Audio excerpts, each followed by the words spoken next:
You can compare how the economy has fared between Republican and Democratic administrations at www.presidentialeconomics.com.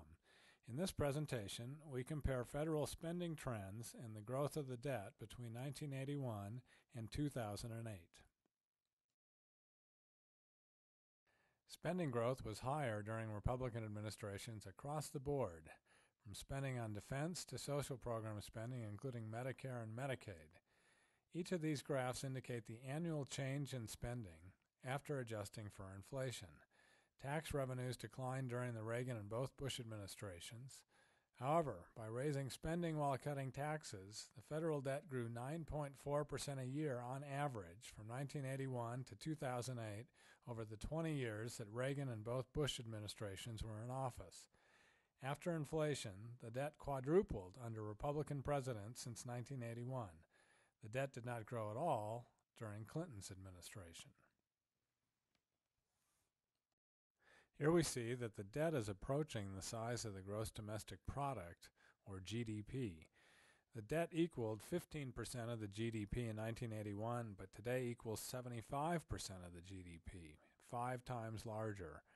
At $11.7 trillion, the debt amounts to $37,241 for each American.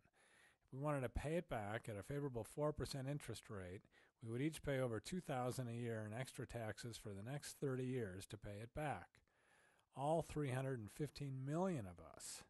Most of this cost is due to high spending and debt growth during the Republican presidency since 1981.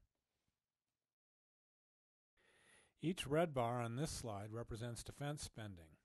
We see that it took off under Reagan in 1981, and it hasn't let up much. The annual deficits in blue took off during Reagan's administration as well. The deficit rose sharply in 2008 at the end of the second Bush administration, and the deficits during the Obama years are almost off the charts in 2009 through 2012. This table looks complex, but it's really simple. It shows that the high Obama deficits are due to lower tax collections and continued high defense spending. From 2009 to 2012, income tax collections declined $2.2 trillion over what they would have been if the Great Recession hadn't hit. Social Security revenues declined $402 billion as well. After coupling this revenue drop with the $3.15 trillion we spent on defense, this more than exceeded the total Obama deficits that occurred from 2009 to 2012. The deficits weren't caused by increased Democrat spending. Federal spending was lower under Obama than it was under Bush. Tax revenues have recovered and are now back to 2007 levels. The major cause of the deficit remains our high defense spending. This page includes the sources used to produce these graphs and tables. Go to www.presidentialeconomics.com to see for yourself.